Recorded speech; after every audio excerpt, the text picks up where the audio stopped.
नमस्ते। बुक रेव में आपका स्वागत है। आज हम द मिलियनियर फास्टलेन को अनलॉक करेंगे। चलिए सुनते हैं बुक समरी बुक रेव के साथ। धन अर्जित करने के सबसे विश्वसनीय तरीकों के संबंध में व्यापक रूप से प्रचलित दृष्टिकोण में शामिल हैं अच्छे ग्रेड, कड़ी मेहनत करना, वेतन वृद्धि, पदोन्नति प्राप्त करना, सावधि जमा और अपनी पूंजी के 10% के साथ निवेश करना। इसी धारणा के आधार पर लोग अंत तक बचत करने के इरादे से साल भर कड़ी मेहनत करते हैं। दुर्भाग्य से हमारी योजनाएं कभी भी जीवन के परिवर्तनों के साथ तालमेल नहीं बिठा पाती हैं। अप्रत्याशित दिवालियापन, परिवार का समर्थन करना और पागलपन भरी खरीदारी जैसी घटनाएं संभावित रूप से आपकी आय का उपयोग कर सकती हैं। बहुत से लोग वर्षों तक काम करते हैं, लेकिन बड़े शहरों में मुश्किल से एक कमरा खरीद पाते हैं। बहुत से लोग बेहतर जीवन के लिए पसीना बहाते हैं, लेकिन शायद ही कभी उन्हें पदोन्नति मिल पाती है। बहुत से लोग सावधानीपूर्वक निवेश पोर्टफोलियो डिजाइन करते हैं, लेकिन उत्पन्न पैदावार मुद्रास्फीति दर से भी कम होती है। हम में से बहुत से लोग गरीब चूहों की तरह हैं, जो लगातार पैसे के लिए प्रयास कर रहे हैं, लेकिन गरीबी और सामान्यता की दलदल में संघर्ष कर रहे हैं। 19वीं सदी की शुरुआत में इतालवी अर्थशास्त्री विल्फ्रेडो पेरेटो ने ठोस उदाहरणों के व्यापक विश्लेषण के माध्यम से पाया कि 80% सामाजिक संपत्ति का स्वामित्व 20% आबादी के पास है। इस अवलोकन को पेरेटो सिद्धांत या 80/20 नियम के रूप में जाना जाता है। इस सिद्धांत के आधार पर आप आश्चर्यचकित हो सकते हैं कि सबसे अमीर 20% धन संचय की दिशा में कैसे काम करते हैं। क्या वे हम में से बाकी लोगों के समान मार्ग का अनुसरण करते हैं? क्या इसके बजाय उनके पास कोई गुप्त धन निर्माण रणनीति है? द मिलियनियर फास्टलेन उन अंदरूनी कहानियों को आपके साथ साझा करेगा। इस किताब के लेखक एमजे डिमार्को अमेरिका के मशहूर स्वनिर्मित करोड़पति, उद्यमी, निवेशक और लेखक हैं। उनकी कई उपलब्धियों के बावजूद उनकी सफलता की यात्रा आसान नहीं थी। डिमार्को ने धन अर्जित करने के लिए कई तरीके आजमाए थे। कॉलेज से स्नातक करने के बाद उन्होंने शुरुआत में अपना खुद का व्यवसाय शुरू किया, लेकिन असफल रहे। अगले वर्षों में उन्होंने कई अलग अलग उद्योगों में नौकरियां बदलीं, फिर भी अंततः सभी विफल रहीं। उन्होंने धन सृजन के संबंध में सभी प्रकार की किताबें पढ़ीं, लेकिन उनमें से किसी ने भी उन्हें इसे हासिल करने में मदद नहीं की। वह गरीबी और गुमनामी के संकट में फंसे रहे। हालांकि डिमार्को ने कभी हार नहीं मानी। वह केवल $900 के साथ फीनिक्स आए और एक उच्च स्तरीय ऑटोमोबाइल रेंटल सेवा वेबसाइट बनाने के लिए आगे बढ़े। आखिरकार यह कदम सफल हुआ। उन्होंने 31 साल की उम्र में अपना पहला मिलियन कमाया और 37 साल की उम्र में वित्तीय स्वतंत्रता हासिल की। द मिलियनियर फास्टलेन में एमजे डिमार्को अपने जीवन के अनुभव का सहारा लेते हैं और बताते हैं कि गेट रिच स्लो पद्धति एक बड़ा जाल है। आधुनिक समाज अपने भाग्य के उलटफेर के अध्ययन के माध्यम से उन्होंने एक नया जल्दी अमीर बनो दर्शन निकाला, जो सभी के लिए काम करता है। जल्दी अमीर बनो दर्शन क्या है? लेखक अपना भाग्य पलटने में कैसे सक्षम हुआ? हम 3 मुख्य प्रश्नों के उत्तर देकर आपके लिए विवरण लाएंगे।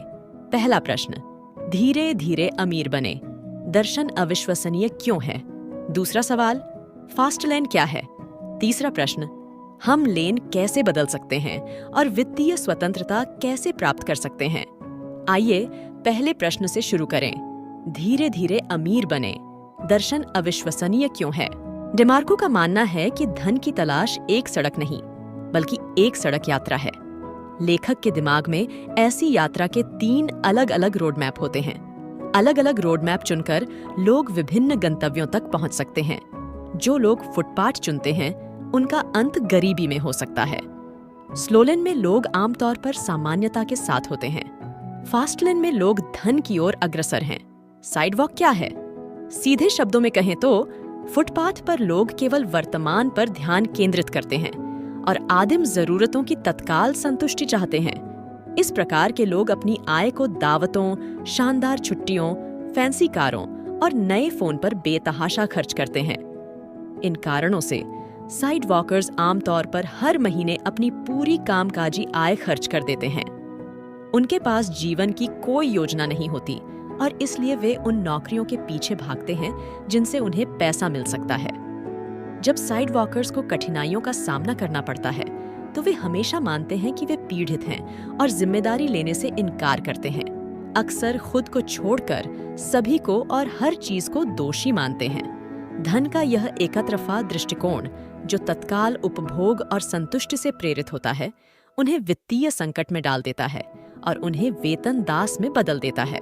अधिकांश लोग इस बात से सहमत होंगे कि साइडवॉक भाग्य प्राप्त करने का सही रास्ता नहीं है और इसलिए वे इस विकल्प से बचेंगे। हालांकि हम लगभग हमेशा वही चुनते हैं जिसे हम सही सड़क मानते हैं, स्लो लेन और आंख मूंद कर उसका अनुसरण करते हैं। व्यापक रूप से प्रचलित इस गलत धारणा को सुधारने के लिए डेमार्को ने इस पुस्तक का अधिकांश भाग लोगों को यह चेतावनी देने में खर्च किया कि स्लो लेन एक बहुत बड़ा धोखा है। स्लो लेन क्या दर्शाता है? स्लो लेन जनता की नजर में जीवन के मानक तरीके का उदाहरण देता है।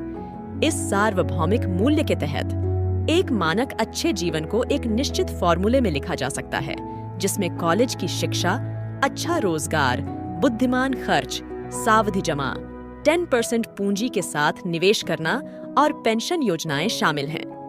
यह फॉर्मूला आपको सेवानिवृत्ति के बाद पेंशन भुगतान प्राप्त करने और इसके बाद खुशी से रहने की अनुमति देगा। पहली नजर में वेतन अर्जन और धीमी गति से धन सृजन के तत्वों को मिलाकर यह व्यावहारिक रणनीति बुरी नहीं है। हालांकि यह लाखों की आय की गारंटी नहीं दे सकता, लेकिन इसकी स्थिति साइडवॉक से भी बदतर नहीं होनी चाहिए। डेमार्को इस स्लो लेन को धन संचय के लिए एक अविश्वसनीय सड़क क्यों मानता है, जबकि साइडवॉक दर्शन वर्तमान में आनंद के बदले भविष्य की खुशी को त्याग देता है। इसके विपरीत स्लो लेन में लोग वर्तमान खुशी को त्यागना चुनते हैं और धन के लिए धीमे स्थिर मार्ग के साथ भविष्य में अपनी आशाएं रखते हैं। डेमार्को इस रणनीति को व्हीलचेयर में धन वित्तीय योजना कहते हैं। उनका मानना है कि धन अर्जित करने के लिए 50 साल खर्च करना, जो केवल बुढ़ापे में वित्तीय स्वतंत्रता प्रदान करता है, कोई स्मार्ट विकल्प नहीं है। गेट रिच स्लो वास्तव में एक हारने वाला खेल है, क्योंकि इसका मतलब है कि आपको अनिश्चितता के साथ जुआ खेलने के लिए अपने वर्तमान, अपने सपनों और अपने जीवन का बलिदान देना होगा। हम सभी को हमारे माता पिता, हमारे शिक्षकों और मशहूर हस्तियों ने गुमराह किया है। स्लो लेन की कुल संपत्ति संरचना कामकाजी आय और बाजार निवेश आय से निर्धारित होती है। आइए सबसे पहले स्लो लेन में कामकाजी आय संरचना पर एक नजर डालें। एक समीकरण में व्यक्त यह इंगित करता है कि कामकाजी आय इक्वल साइन प्रति घंटे का वेतन काम के घंटों से गुणा किया जाता है। इस समीकरण से हम आसानी से पता लगा सकते हैं कि वेतन पाने वालों की कामकाजी आय के दो निर्धारक हैं: प्रति घंटा वेतन यानी प्रति घंटे अर्जित वेतन और कुल कार्य समय। प्रति घंटा वेतन आमतौर पर कर्मचारी की क्षमता से निर्धारित होता है। हमारी धारणा है कि मजबूत क्षमता उच्च प्रति घंटा वेतन का प्रतिनिधित्व करती है। हालांकि यह धारणा वास्तविकता के विपरीत है। वास्तव में योग्यता के अलावा अन्य कारक जैसे कंपनी की नीति, क्षेत्र और कार्यालय की राजनीति भी किसी के प्रति घंटा वेतन को निर्धारित करने में निर्णायक भूमिका निभाते हैं।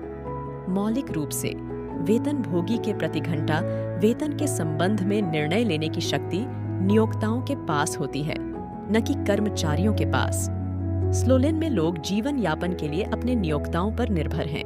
डेमार्को सटीक रूप से बताते हैं कि वेतन भोगी लोग स्लो लेन में 5 दिन का सप्ताह अपनाते हैं। ऐसे शेड्यूल के तहत वे 2 के बदले 5 का व्यापार करते हैं, जिसमें वे 5 दिन काम करते हैं और प्रत्येक सप्ताह 2 दिन की छुट्टी लेते हैं। डेमार्को का तर्क है कि इस बार समय प्रबंधन बिल्कुल भी लागत प्रभावी नहीं है। स्लो लेन का संपूर्ण सिद्धांत सुरक्षा का भ्रम पैदा करने के लिए तथाकथित मानकीकृत कार्य प्रणाली का उपयोग करता है और हमें स्तब्धता और सामान्यता द्वारा बनाए गए पिंजरे में फंसा देता है। हमें इसका पता भी नहीं चलता।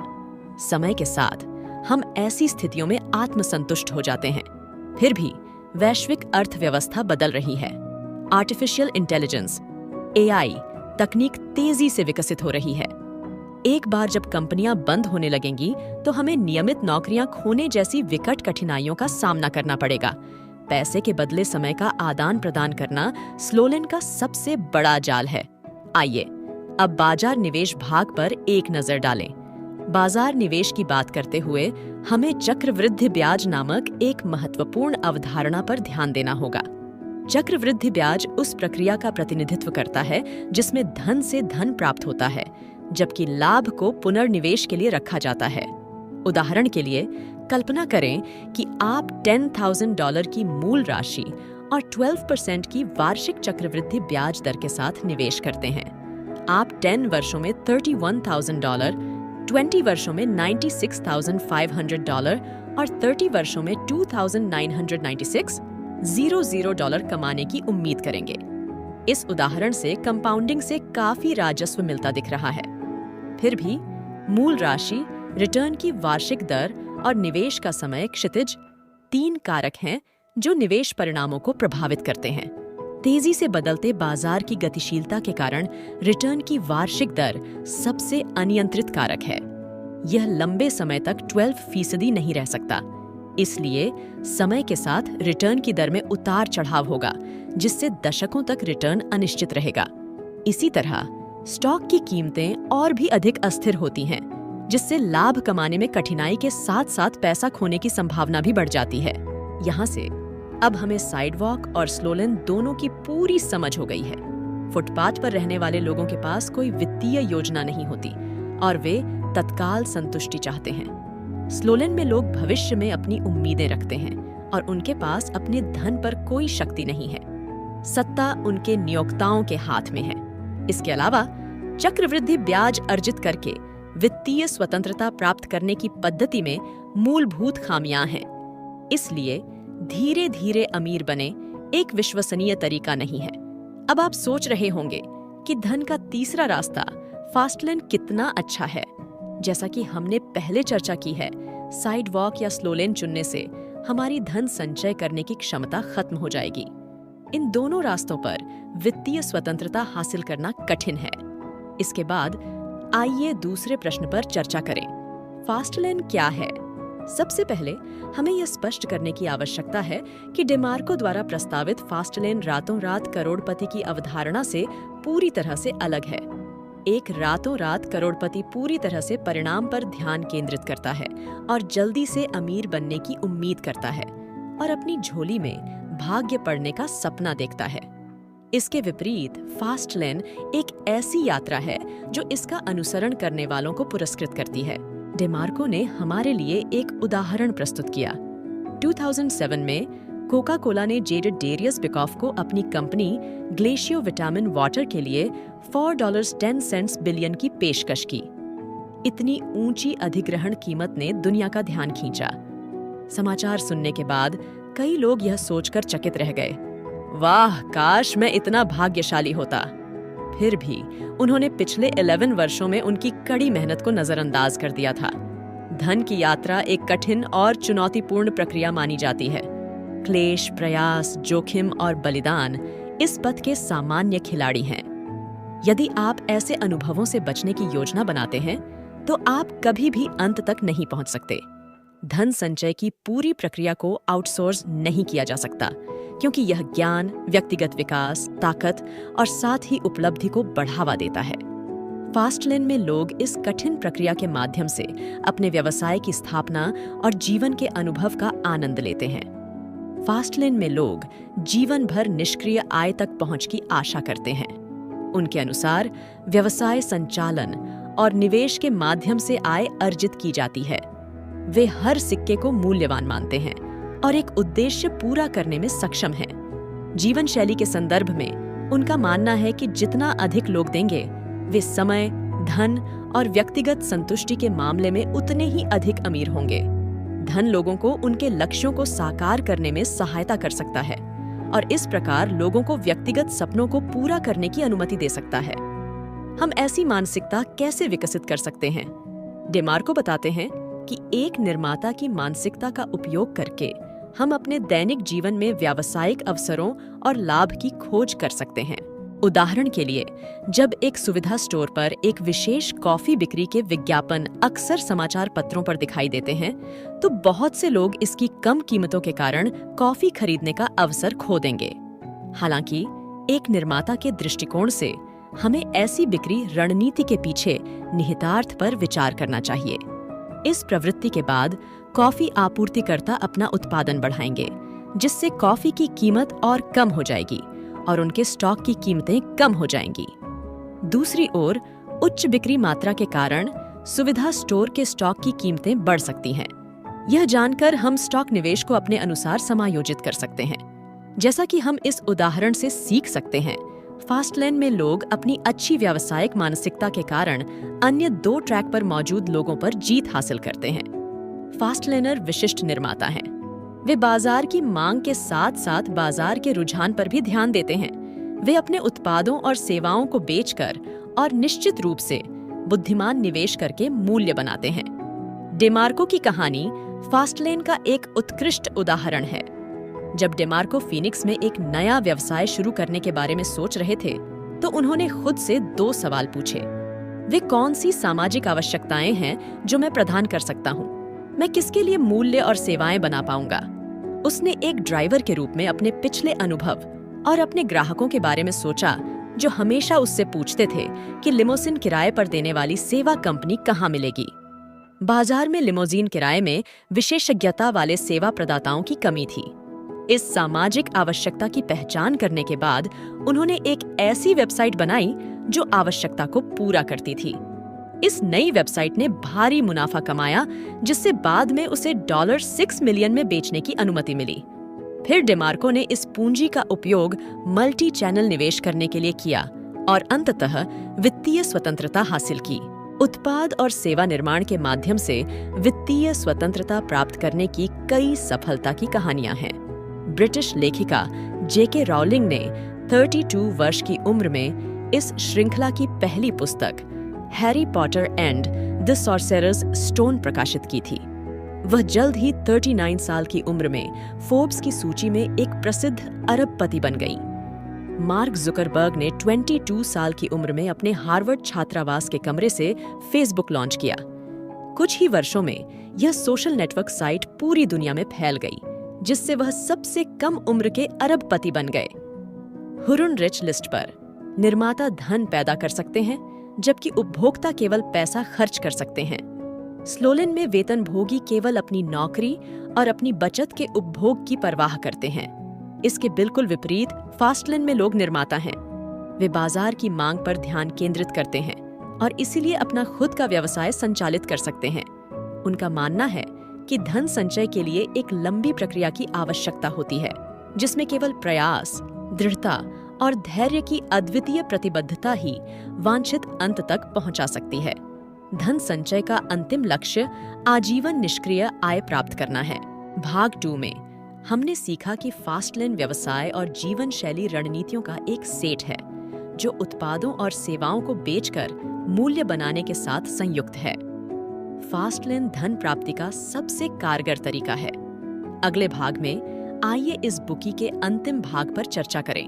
हम लेन कैसे बदल सकते हैं और वित्तीय स्वतंत्रता कैसे प्राप्त कर सकते हैं।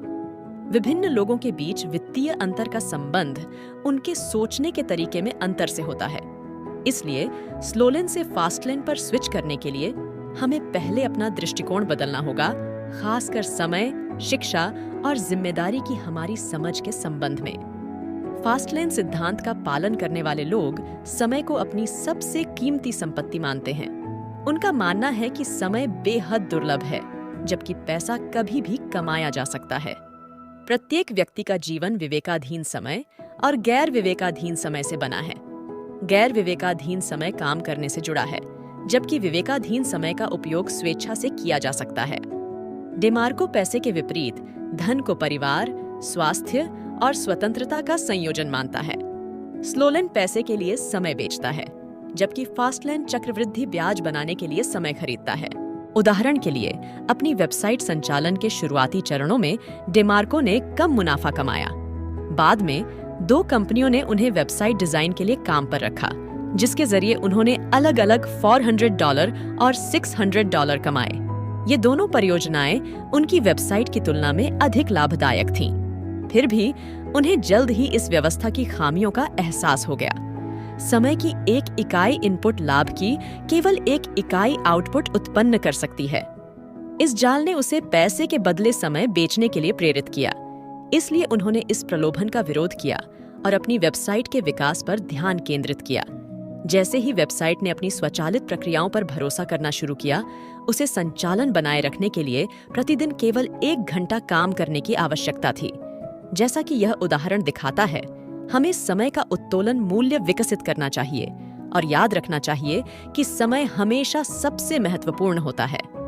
स्लोलेन में लोग शिक्षा को धन पैदा करने के लिए आंतरिक मूल्य बढ़ाने का एक साधन मानते हैं और एक विशिष्ट स्कूल से डिप्लोमा के साथ फेरारी खरीदने का सपना देखते हैं। इस धारणा के तहत वे अपनी MBA डिग्री या पेशेवर प्रमाण पत्रों के लिए उच्च ट्यूशन फीस का भुगतान करके शिक्षा के गुलाम बन जाते हैं। लेकिन क्या आप तब भी MBA करने पर विचार करेंगे यदि आप जानते हैं कि वेतन में 15% वृद्धि के लिए आपको 15 साल का वेतन देना होगा? क्या यह एक अच्छा निवेश है? उत्तर स्वतः स्पष्ट है। केवल डिप्लोमा के साथ असाधारण और सफल बनना असंभव है। स्टीव जॉब्स और बिल गेट्स जैसे स्कूल छोड़ने वाले छात्रों ने कॉलेज छोड़ने के बाद सीखना बंद नहीं किया। इसके बजाय उन्होंने लगातार अपने चुने हुए क्षेत्रों में अपने ज्ञान का विस्तार किया। इस रवैये ने उन्हें फास्टलेन में आसानी से प्रवेश करने की अनुमति दी।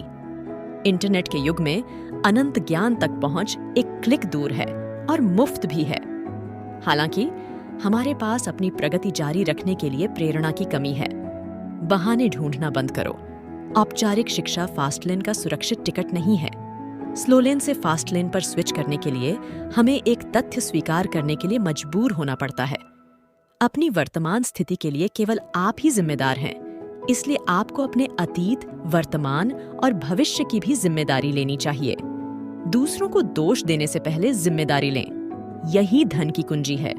उदाहरण के लिए, कुछ लोग अपनी कम आय के बारे में शिकायत करते हैं और पैसा कमाने में असमर्थता के लिए नियोक्ताओं को दोषी मानते हैं। दरअसल, कोई भी आपको ऐसी कंपनी में रहने के लिए मजबूर नहीं कर सकता। आपके पास अपने सामाजिक मूल्य को सुधारने और एक नई कंपनी में स्विच करने या यहाँ तक कि अपना खुद का व्यवसाय शुरू करने की पूर्ण शक्ति है। यदि आपकी वित्तीय योजना खराब है, तो यह आपकी गलती है। कड़ी मेहनत करना और जिम्मेदारी लेना सच्चाई है। आपको फास्टलेन पर स्विच करने से पहले सीखना होगा। स्लोलेन से फास्टलेन में बदलना कोई आसान काम नहीं है। बेहतर जीवन जीने के लिए आपको जिम्मेदारी लेनी होगी और वह पूरा करना होगा जो दूसरे नहीं कर सकते।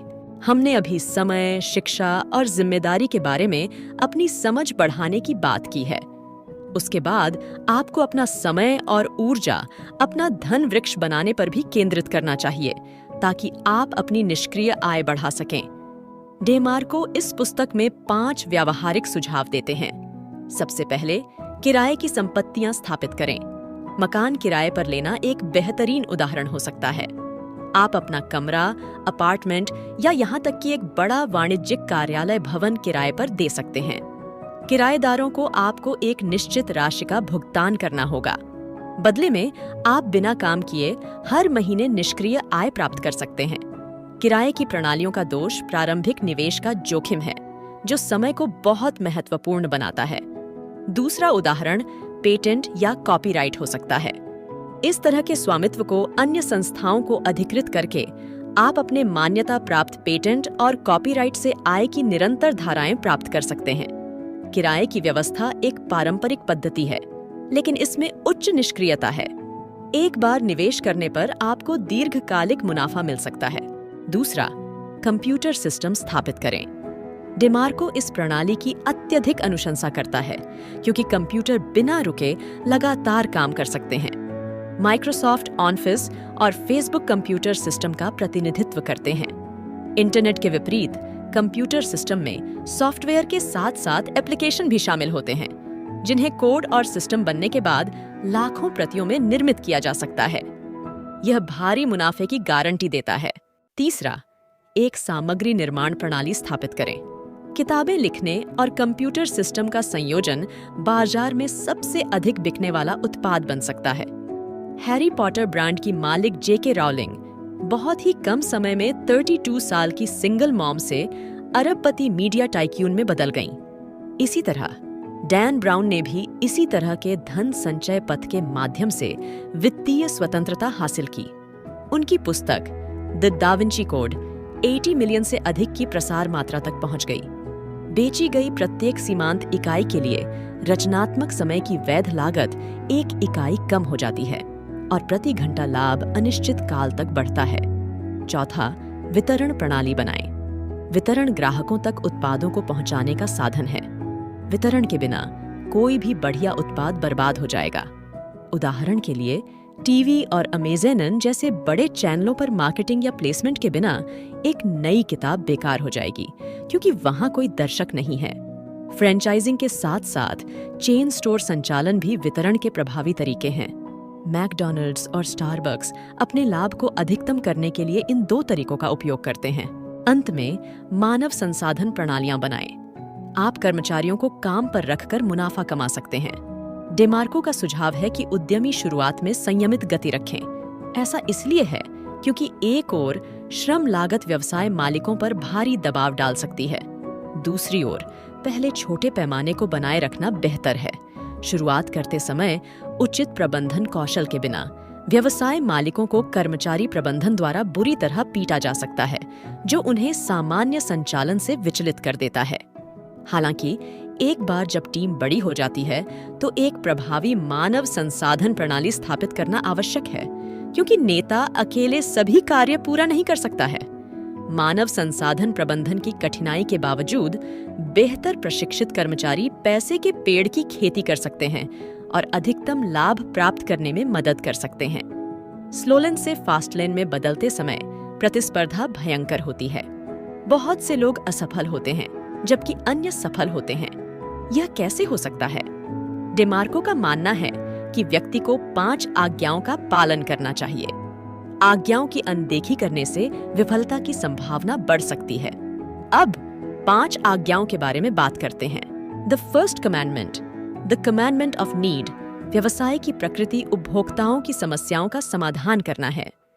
एक व्यवसाय जो पूरी तरह से आपकी व्यक्तिगत जरूरतों को पूरा करता है, वह वास्तव में खराब है और असफल होने के लिए अभिशप्त है।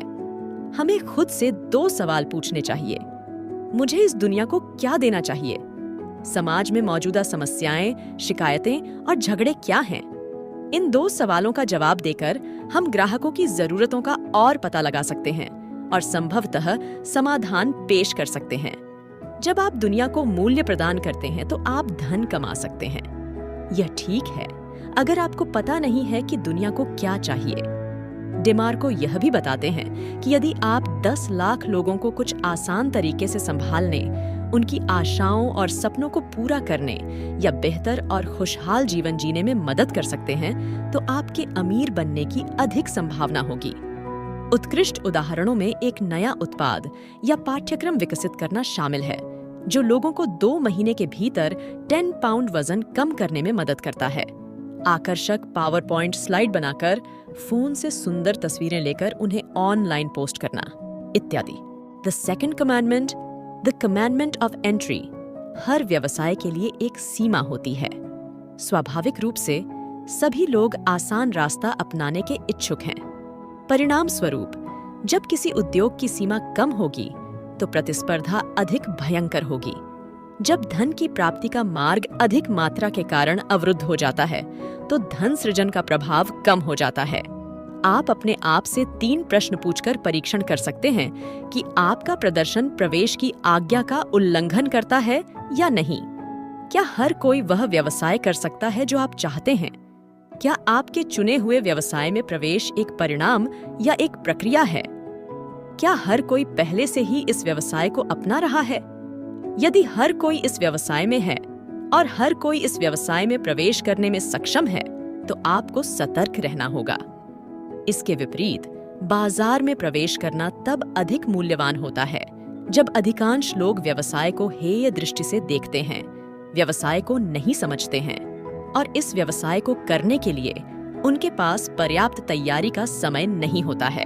The fourth commandment, the commandment of scale.